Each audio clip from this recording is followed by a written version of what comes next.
There is a bill all flagged that would change that and provide orders of protection in more circumstances of stalking. It's called the CREEP Act.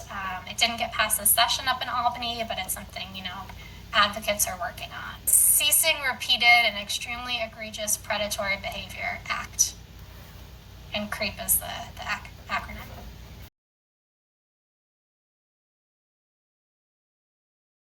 Staten Islander News is here today with Maria McCabe from Legal Momentum. Legal Momentum, founded in 1970, is a 501c3 nonprofit and the nation's first and longest-serving legal advocacy group for women in the United States. Betty Friedan and Muriel Fox were its co-founders, and Muriel Fox is an ongoing leader of the organization. Carol Baldwin Moody became president and CEO in April 2018. The organization, founded as Now Legal Defense and Education Fund, became Legal Momentum in 2004. They are a multi-issue organization dedicated to advancing women's rights and gender equality, particularly in the areas of equal education opportunities, fairness in the courts, ending all forms of gender-based violence, workplace equality, and economic empowerment. The organization employs three main strategies, so impact litigation, policy advocacy, and educational initiatives, and it's headquartered in New York City. Maria McCabe is a legal fellow at Legal Momentum, where her work focuses on promoting workplace justice and economic empowerment for women, especially low-wage women workers and survivors of gender-based violence, through impact litigation, advocacy, and education initiatives. So good morning, Maria. It's good to have you with us. Good morning. Thank you for inviting me here.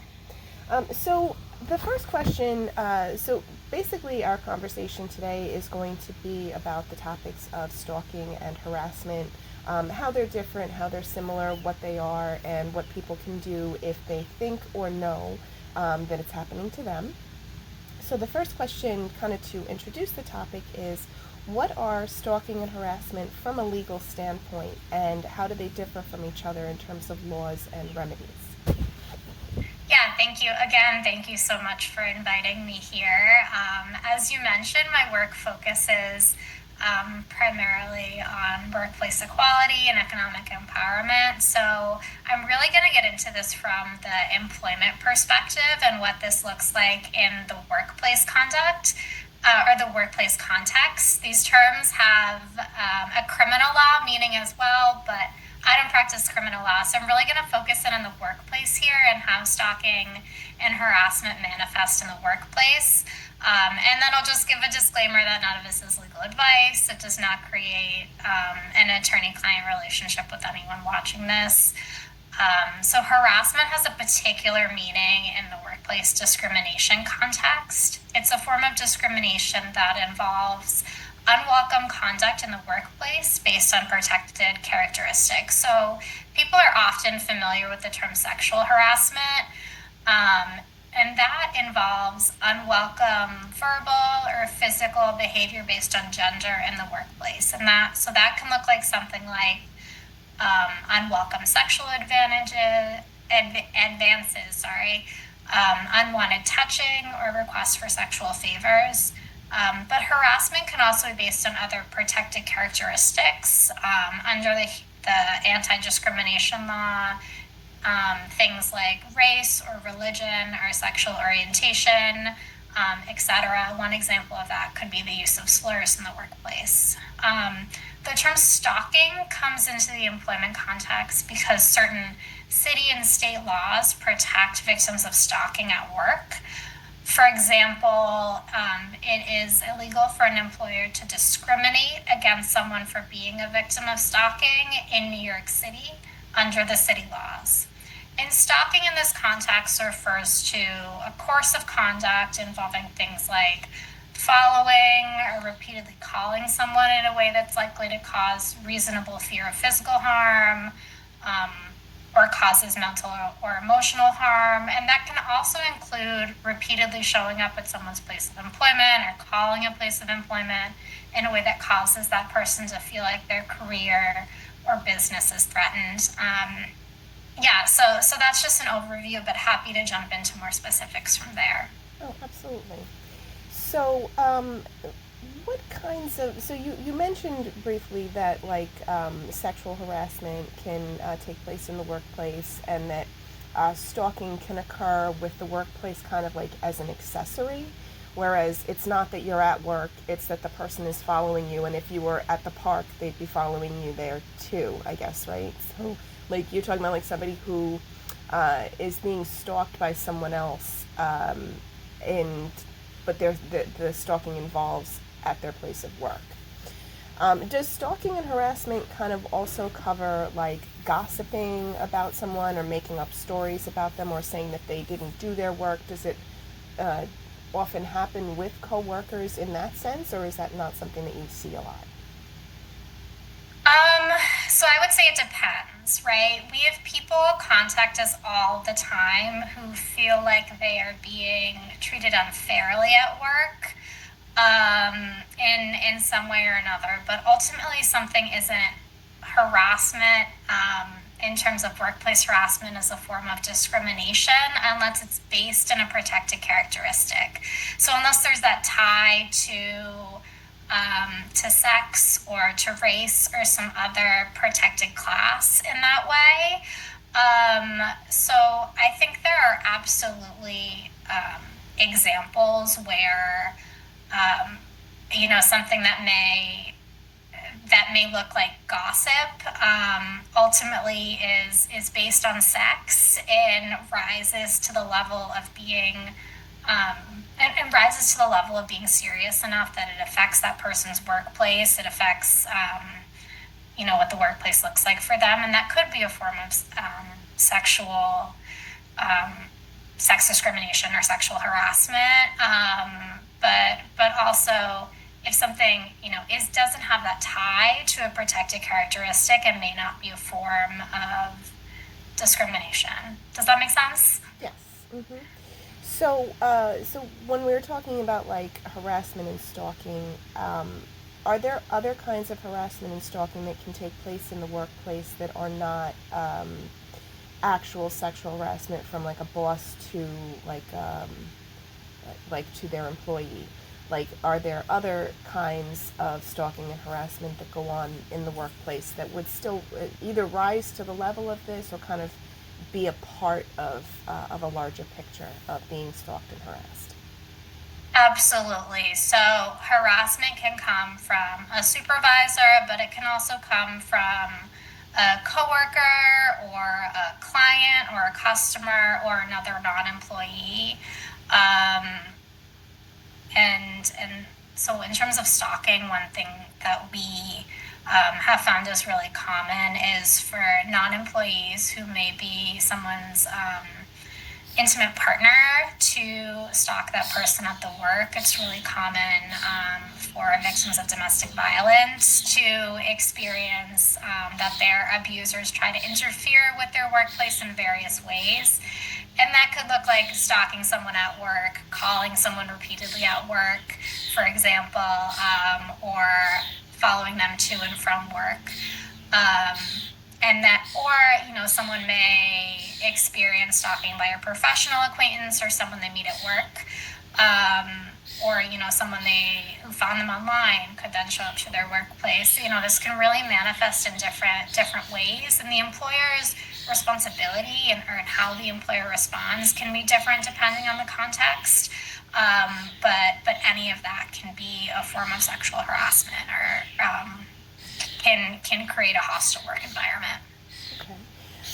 And so when you have, so what you were saying, like how the employer responds, I'm assuming that the employer is supposed to respond in instances where these kinds of things are happening? Yeah, so provided the employer knows about what's going on or should know about what's going on, yeah, the employer has a responsibility to respond. And of course, that might look different depending on exactly the situation. If the person, is a customer who's coming in and harassing a server, for example, the employer may have an obligation to intervene and either correct that customer or maybe ban the customer if they continue to harass the server. Just it can be very fact dependent based on what's going on. Um, so, so yes, the employer has an obligation to do sort of what's in their power to respond to harassment in the workplace, and give their employees an environment that is free from unlawful harassment. Right. And I know in New York, I believe it's New York State, where kind of like the differences between stalking and harassment have to do with fear. Like, whereas stalking is something where they're continuously doing it and the person has a fear for their safety, whereas harassment is just like it's bothersome. Like the way that the laws are.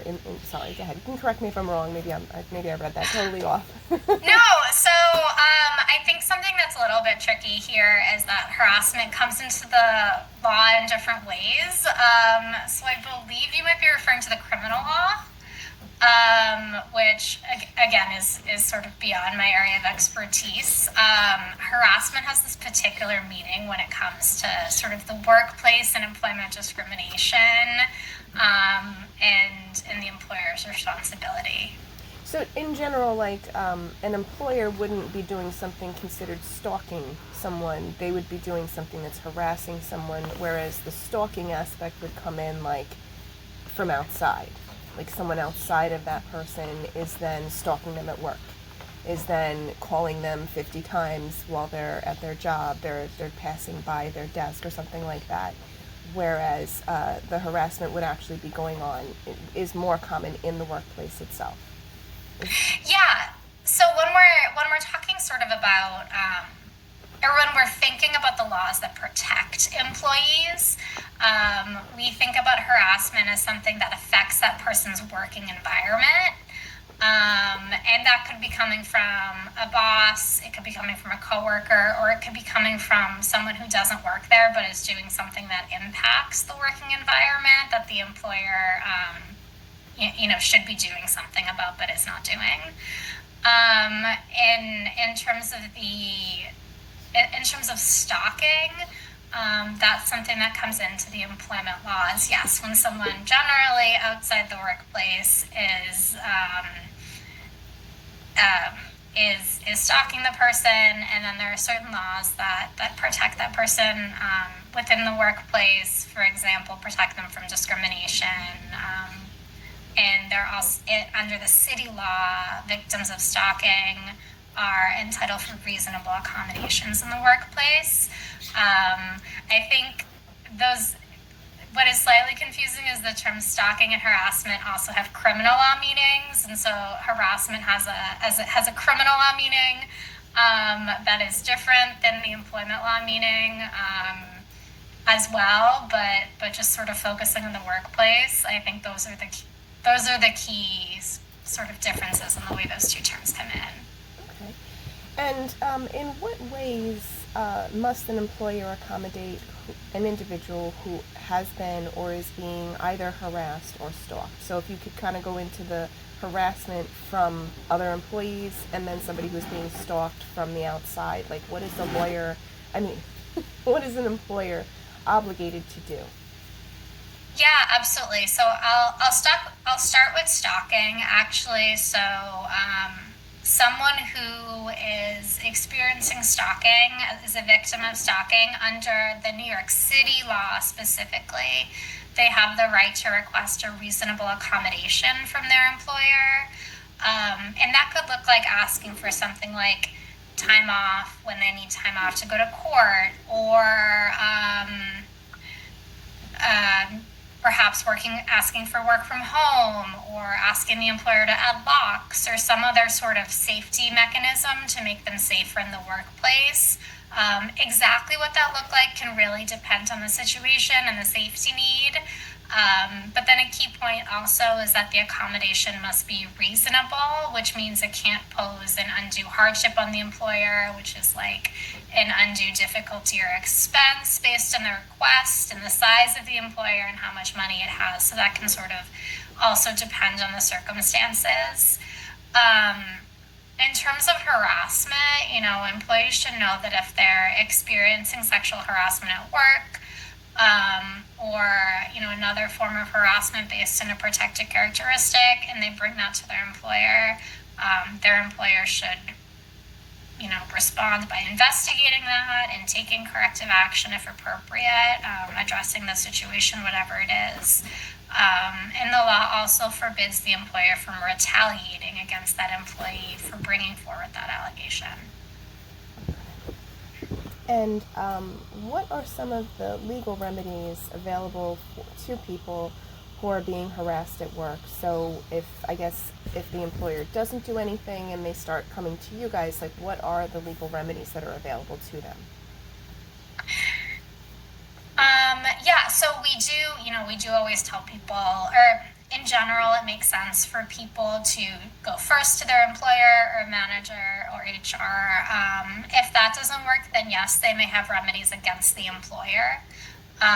So that could look like filing a complaint with an administrative body, which is the City Human Rights Commission or the State Division of Human Rights against their employer. Or it could look like hiring an attorney and filing a discrimination lawsuit against their employer. I'll just flag that it's a longer term process. Those lawsuits and those complaints can take a really long time. So, depending on if there is an immediate safety need, there may be a step someone would want to take before them, like seeking an order of protection, depending on the circumstances, or even potentially involving law enforcement, if it is something that rises to or could potentially be a criminal offense. Okay, awesome. And you mentioned an order of protection. Is that something that people can get against someone, either their employer or someone that's working for their employer? Like, how does that work in New York? Are people able to actually get orders of protection for this kind of thing? So no, the order of protection would more be if someone was experiencing stalking that was impacting the workplace, and then even more narrowly, it would be under the state law as it is right now. In order to get a civil order of protection, someone would need to.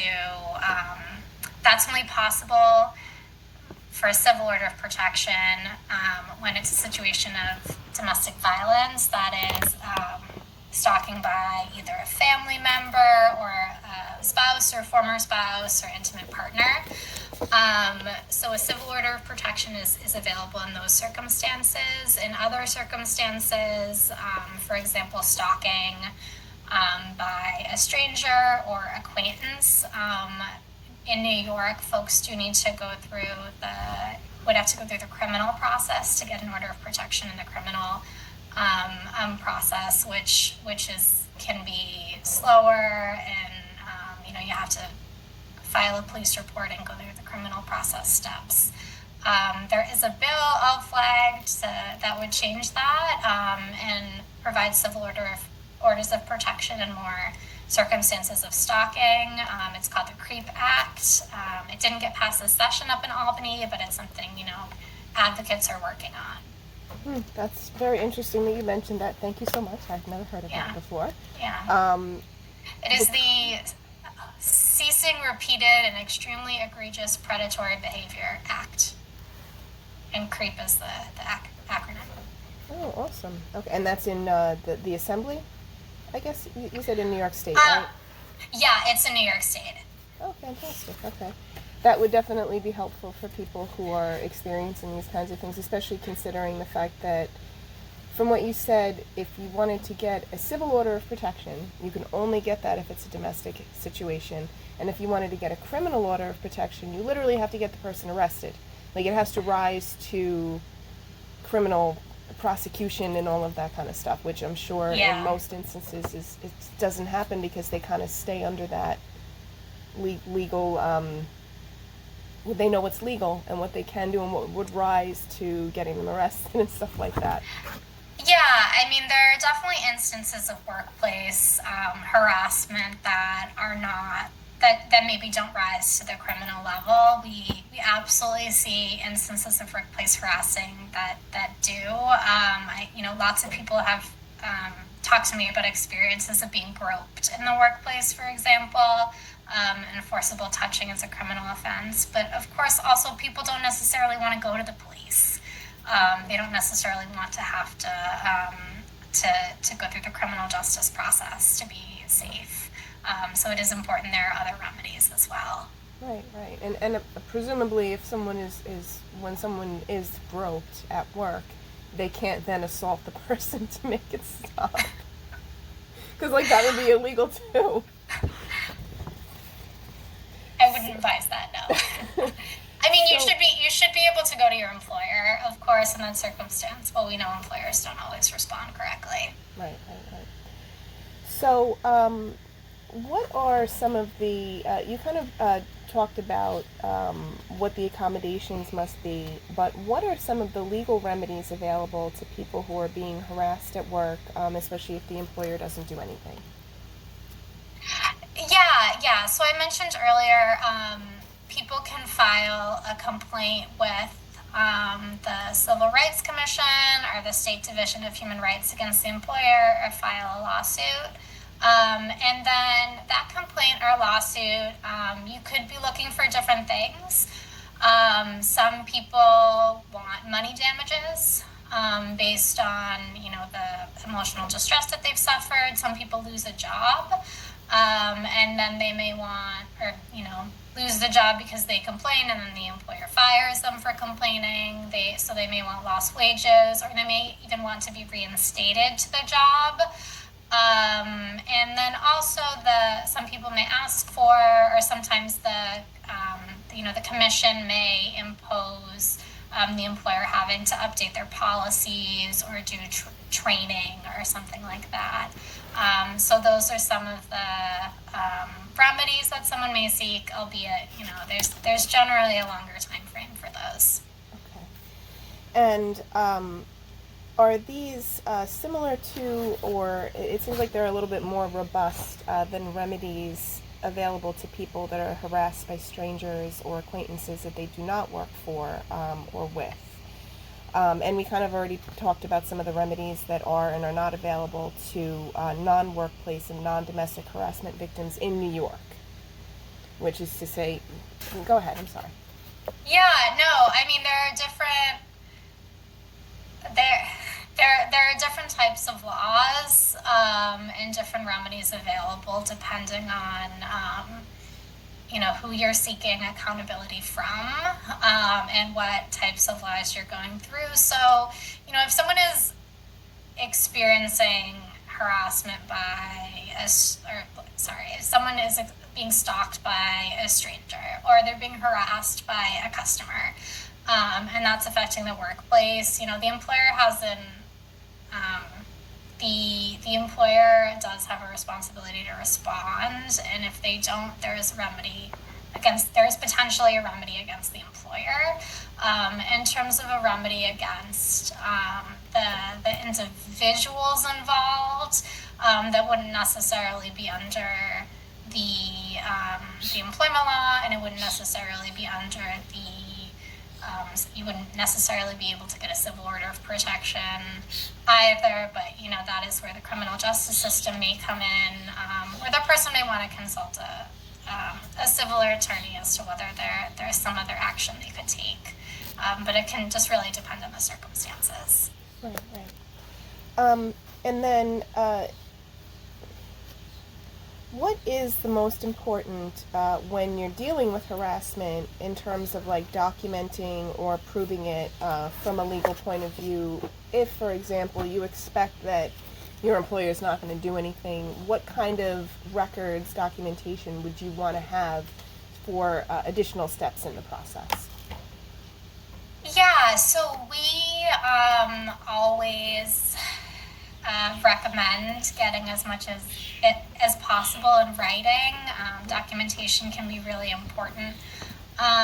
So that looks like, when you are advising your employer, if possible, doing that in writing, if possible, getting their response in writing, and if you're objecting to how the employer is responding, putting that in writing. That's not always possible. Employers sometimes try to have conversations verbally, or maybe that's just how it happens. So when there is a important verbal exchange, it can be a good idea to take notes with dates and what was said as soon as possible afterwards, so it's fresh in the person's memory. And those communications can be really important because it can really affect how, if the employer is responsible, especially when it's like a coworker or something. Like, the employer's responsibility can depend on how they responded. Right, right. And do you guys also advise that, since this is in New York and you are allowed to record conversations you're a party to, do you recommend that people record their conversations with their bosses or just take notes? I mean, it's not always possible. Sometimes things just happen, right? So I would leave that up to the person. If they're having a verbal conversation, is how they want to memorialize that. But the ideal would probably be to have everything in writing. And can you talk about organizations that can help those who are experiencing harassment before they seek legal assistance, such as victims organizations or other groups? I know you did mention the Division of the Human Rights Commission and the Civil Rights Commission. Are there other organizations specialized specifically in harassment and stalking? Yeah, so I think specifically in terms of anything that sort of fall under gender-based violence and harassment, there are great resources in our city. I think the city's family justice centers are a great starting point. There's one in every borough. And then there are also, some hotlines people can call to be connected to resources. There's a state hotline. There's a state sexual assault and domestic violence hotline. The organization Safe Horizons has a domestic violence hotline and a rape and sexual assault hotline. And then there's also a national domestic violence hotline. I'd love to maybe follow up. I can send this to you by email too, if there's a way for you to share that after this conversation, because I want to make sure people have access to those resources. Absolutely, absolutely.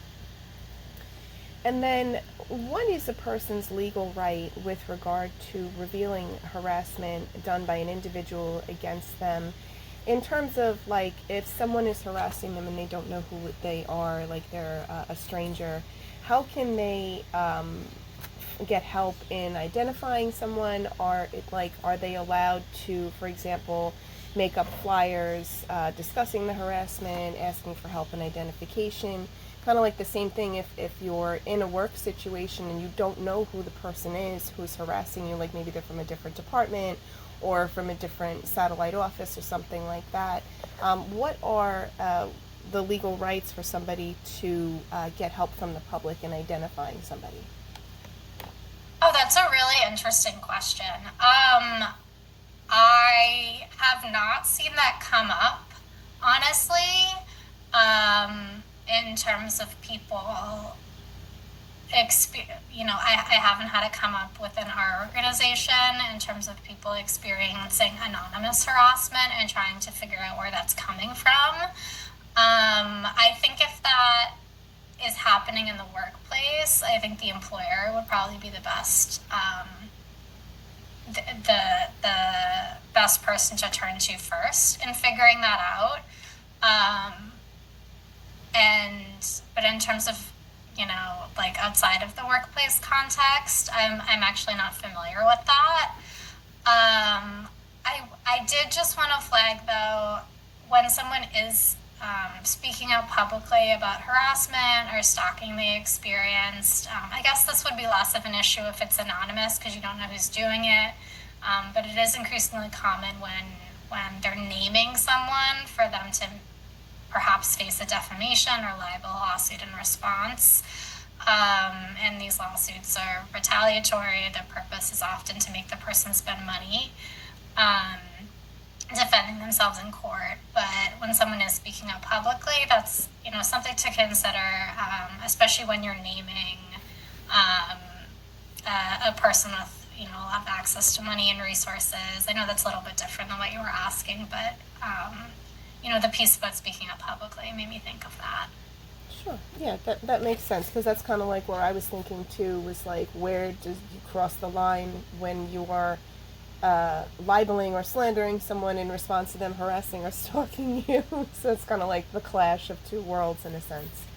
Yeah, yeah. And then there's also, it is a risk right now. There is I'll just add though that there is another bill that I wanted to mention up in Albany called the Speak Your Truth Act, which would provide additional protection for against defamation lawsuits for folks who speak out about sexual assault, harassment, or discrimination. In recognition of the fact that this is sort of something that's increasingly happening. Right, because something I also wanted to mention is that libel and slander lawsuits are not, the awards are not based on the ability of the person to pay. They have like a formula that they use, so somebody who's sued for libel or slander could legitimately get like a millions of dollars settlement against them, or judgment against them rather. And it's not based on how much money they have or any, there's like some kind of formula that they use to make that up, and that's something where it could literally bankrupt somebody to have a $2 million judgment against them for because someone was harassing them and they said it publicly. So that kind of is an interesting that makes sense though. Yeah, and even beyond that, honestly, just defending yourself in a libel or slander lawsuit can be really expensive because the attorney's fees can, really add up quite quickly. So that alone could bankrupt someone without access to a lot of resources. To just the fact of bringing the lawsuit, even if it's ultimately not successful. Right, because the other thing about libel and slander is that it's not libel and slander if it's truth, but you have to prove that it's the truth first. Yes, yes. And that can be a quite art, if you have to go to trial, that can be a long and difficult and expensive process. Um, Right. and that's the Speak Your Truth Act that I And mentioned. yes, I definitely, yeah, we're definitely going to look into that. That's very interesting. I want to see what that one's about. And when does stalking or harassment become a criminal offense, and what can be done at that point? So, like, if you had somebody where they're coming to you about stalking or harassment, and you're like, "Oh, that's like they've broken into your house, they've stolen, et cetera, stuff like that, where it rises to a level of a criminal offense." Like, do you have can you give like some examples of what that might look like, and what you would tell somebody in that situation? Yeah, absolutely. So the definition of stalking that's used in the city anti-discrimination law comes from the penal code. So that's stalking is a criminal offense, um, and it has a particular definition. But yes, it is a criminal offense. And then workplace harassment may or may not involve criminal conduct. So like I said earlier, we have worked with many people who've described groping in the workplace, which forcible touching is a crime. We have worked with people who have experienced other forms of sexual assault in the workplace, or sort of other like serious behavior that can rise to the level of a crime. And then, a lot of the clients we work with too are survivors of domestic violence, and they may be being stalked at work by a former partner or current partner who has also done various things to them, and of course there may be criminal liability there. It can depend on the circumstances of exactly what's happening. But yes, in many in many but not all instances, the behavior we're talking about may be a crime. I think, we really understand that not everyone wants to go to the police. And, we work with people who have, and we work with people who haven't. And there are a lot of reasons people may or may not want to involve law enforcement. So, it's something that I may discuss with somebody, but, ultimately it's that person's decision.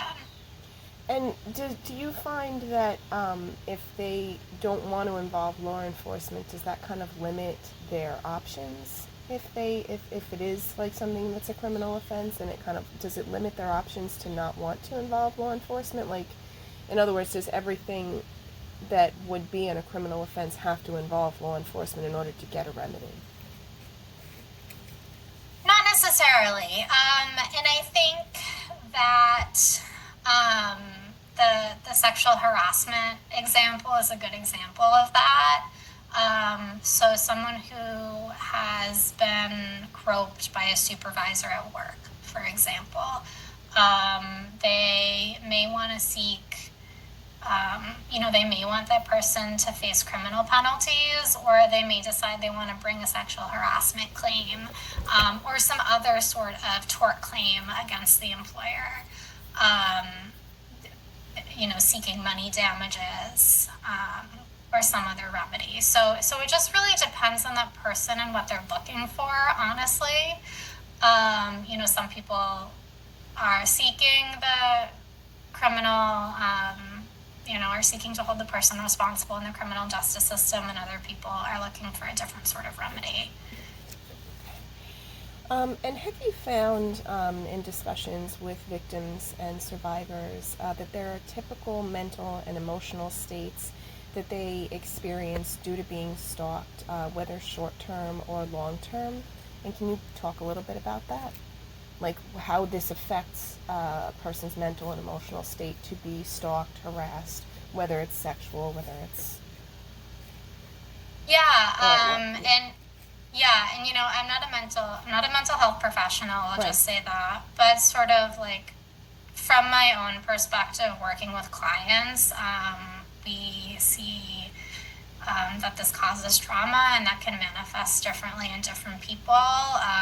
Stalking can create a lot of fear or anxiety or paranoia um, in the person who experienced that, or in the survivor. It can lead to fear to leave the house in case you run into this person. It can lead to distrust in future jobs, or in other interpersonal relationships. So it can have effects afterwards, absolutely, for the short term or the long term. Okay. Um, and so, was there anything else that you wanted to add today? Because we're definitely going to mention in the article the CREEP Act and the Speak Your Truth Mm-hmm. Act, both of which we'll have to find out where they are. I don't know if they're in committee or if they've gone out of committee, and if they're moving along in the process and stuff. I know it's the whole legal thing is such a long process in getting laws passed. Um, and then the Division of Human Rights Commission and the Civil Rights Commission. That was very helpful for people to know Yeah. about if they are being stalked or harassed. But is there anything else that you would like to add today? Either, about stuff that we didn't cover, or anything else that you would like to add? Um, yeah, I mean, and I'll share this with you too to include in the article, but I think, the organization that I work for, Legal Momentum, also has a helpline. And these issues around, gender-based violence in the workplace are exactly what we work on. So that can also be a resource for New Yorkers who are facing these issues at work. Oh, fantastic. Well, it was really great to speak with you, and I really appreciate your perspective and your taking the time to talk with us today. Yeah, thank you so much for inviting me to speak with you. Let me know if you have any other questions, and thank you so much for your time. Thank you. Have a great day. Okay, thanks. You too.